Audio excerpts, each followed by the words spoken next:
here to the Georgia Peach.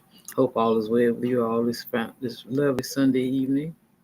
Let's get in here with Manly P. Hall, the Astro Dimensions and its light from the Library of Alexandria.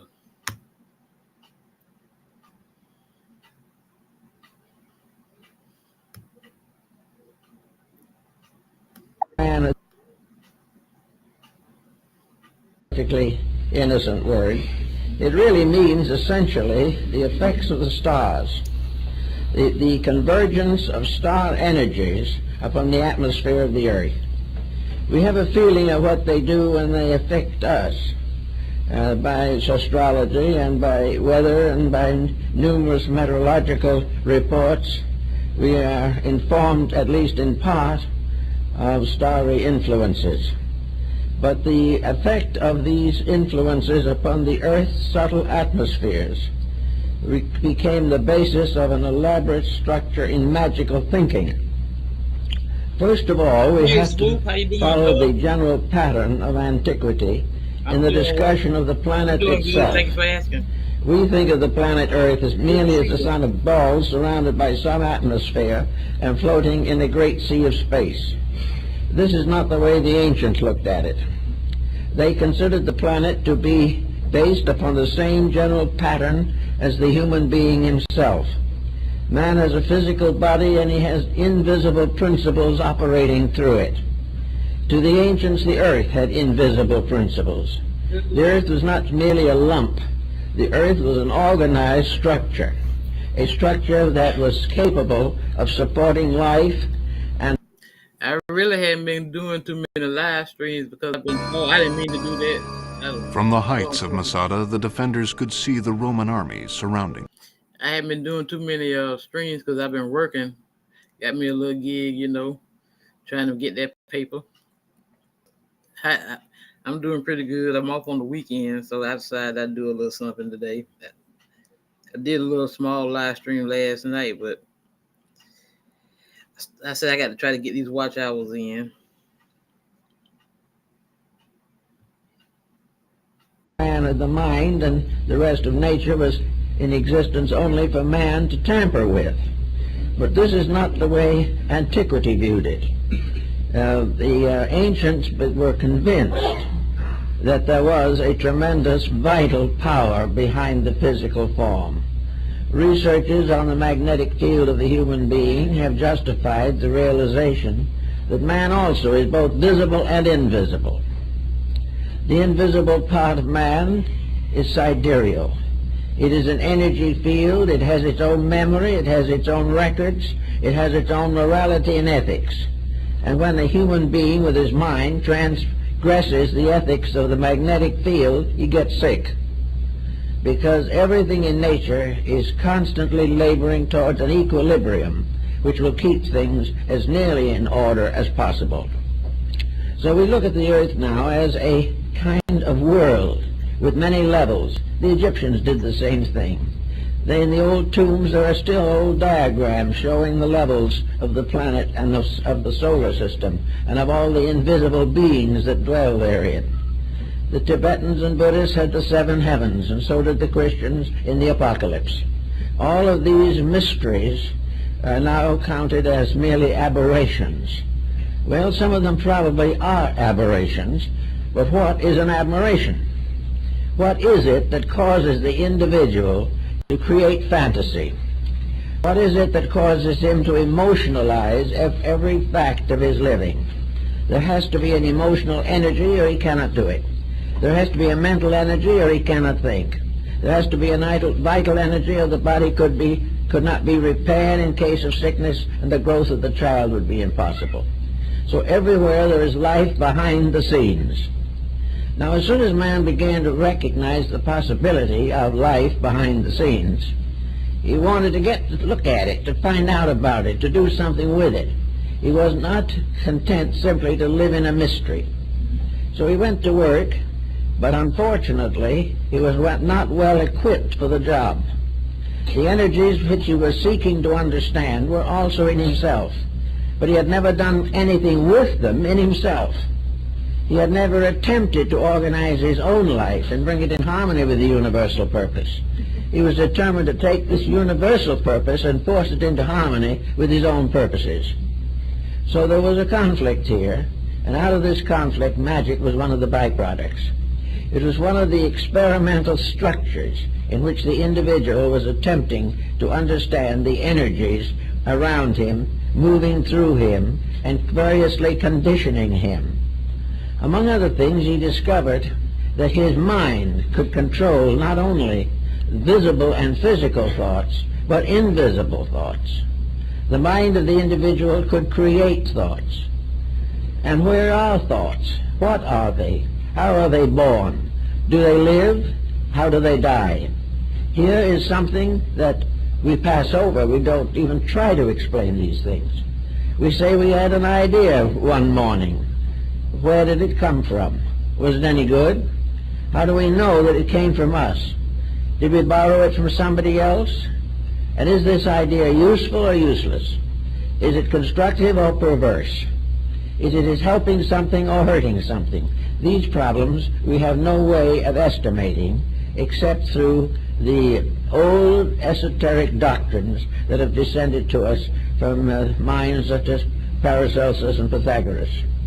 The ancients definitely believed that the individual had a field of energy around him which could and did affect his life, that he also could poison this field with his own thinking, that he could destroy himself, and that phenomena such as drug addiction and alcoholism are aspects of the perversion of energies, that they are the sickening of the field of the imagination that surrounds the body. So we have a problem that goes back to the dawn of time as to what is imagination, how does it work, and is there a solid structure there, and how can we direct it, or how does it direct us? All this was part of ceremonial magic, became involved in the Kabbalah, and has more lately taken its place in metaphysical psychology. All of these elements, therefore, must be brought down to some level where we can use them, where we can find out what they're doing to us or what we are doing to them. At the present moment, the astral light is largely the product of what we have done to it. This field is a kind of field of the ghost world. It is the field of the invisible, but in a sense bound to the visible form of life. The Egyptians knew this ghost or phantom world. They also equated it with sleep and dreams, and believed in many cases, and perhaps correctly, that the dream life of the individual is not a mere fantasy. It is a fantasizing of something else. Anyway, we find in modern thinking there has come out of it all a kind of concept of magic. The magic of accomplishing certain purposes by dramatic intensities of the will. With magic also has come an absolutely necessary correlative, and that is ritual. Now, the Indian on the reservation here in the Southwest is a good example of a primitive magic lingering on through time. An Indian finds a little pebble. It is a nice little pebble. He puts it away to keep, but the pebble is still a pebble. But later he finds another pebble, which he likes, and he puts it side by side with the first one. He likes the combination, so he ties a thread around it and put a feather in one end, and it isn't two little rocks anymore. It is now a fetish. Now, a fetish is something that has magic power, a combination of things that is not ordinary. Things in their ordinary states are not fetishes, but when they are put into an extraordinary relationship with themselves or each other, then they gain magical influence. And the two little stones that would have done nothing in their natural state suddenly may have the power of life and death in the mind of the Indian who had created a fetish from them. This is another aspect of the same thing as the so-called ghost and dance and mask rites of ancient peoples. We have an exhibit in the library here now of the sacred masks of the Southwest American Indians. The Indian is perfectly aware of the fact that the mask is made by himself. He is perfectly aware of the fact that when he is wearing it, he is still himself. But when he combines the mask with himself, something happens. While he is wearing this mask, the astral light has stepped into his consciousness. Magic. He is no longer simply a member of the tribe. He is now some kind of a strange being conjured up by sorcery, conjured up by imagination, by ritual, rite, and symbol. Therefore, the Indian, I've been up to where they put these dances on once a year, and a young Indian, for instance, with a mask, will be approached by his own family, his wife, his mother. But when he is wearing the mask, they will pray to him as a god. The moment he takes it off, he's back on earth. But in the midst of ritual, of magic, of transformation, something happens. Eliphas Levi, the French transcendentalist, says that these things are creatures of the astral light. There's something that is not really imaginary and yet is, something that gains a new dimension. In spite of the strange fantasy of it, we realize that this type of thing has been in religion since the beginning. One of the most common forms of this in religion is the relic, something that belonged to a venerated person, something that has healing power because it belonged at one time to the body of a saint or something of this nature. These things are extensions, and like the healings of various Christian mystical shrines, like St. Anne de Beaupré in Canada or Lourdes, this place is magical. It is magic because a strange story has been built up around it. This story transforms the commonplace into magic.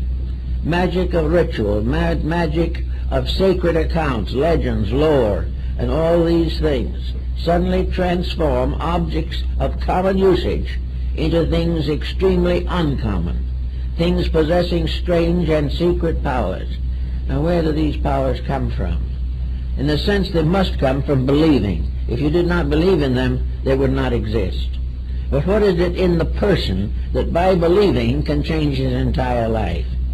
What is it that when an individual, for instance, is converted to a religion, that this conversion in words, the laying on of hands, or some symbolical ritual, suddenly transforms him?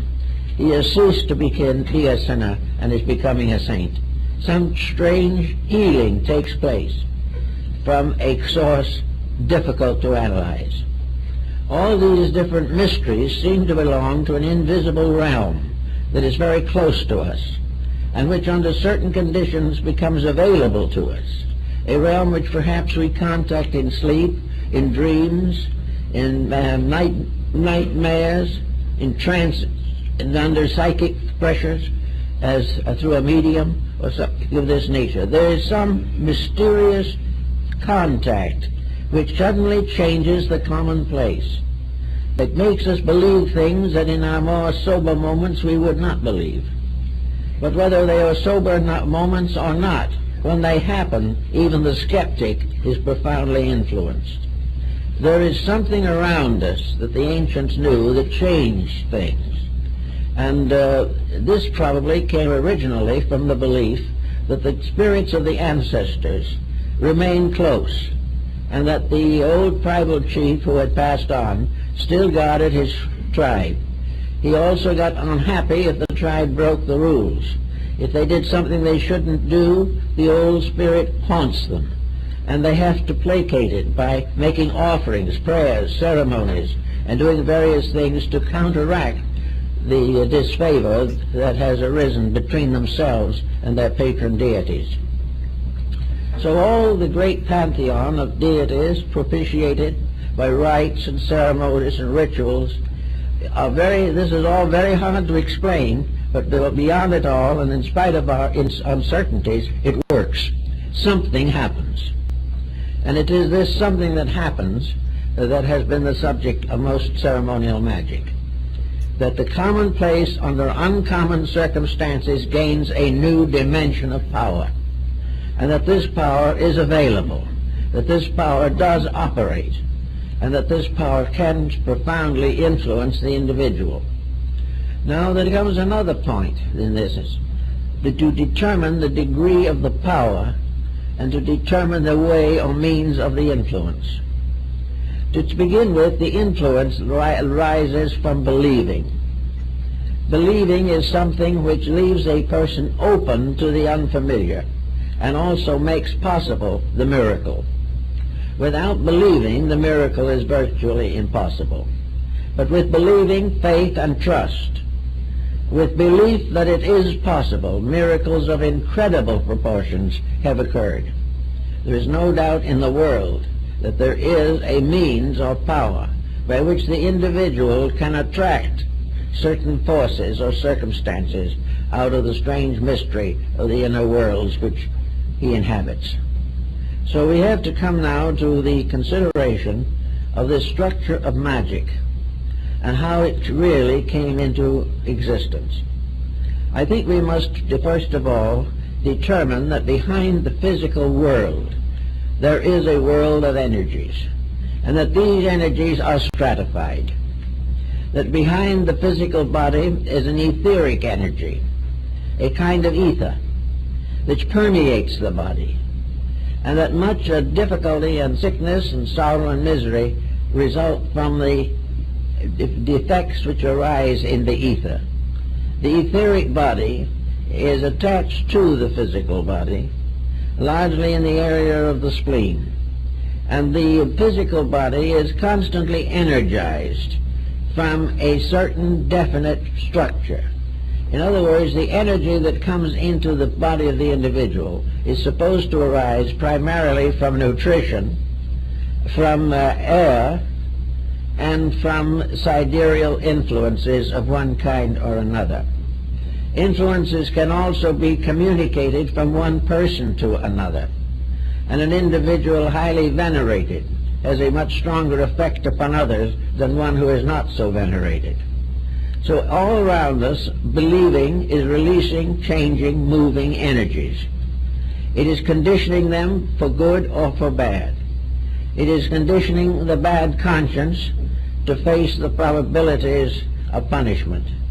It is conditioning the dedicated mystic to the realization that sometime he will have all the answers to the questions that he asks. Everywhere a kind of mystical sympathy exists between things.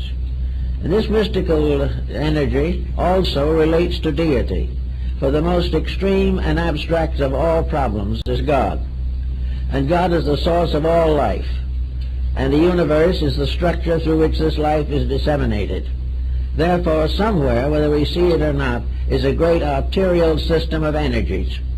These energies moving from one level of application to another. One stream of energy feeds the trees and another one feeds the flowers. Everywhere, however, energy is supporting all things that live. Yet the energy apart from something that lives is definitely impossible to define.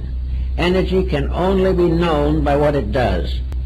Energy can only be assumed to be real because without it, many questions could not be answered.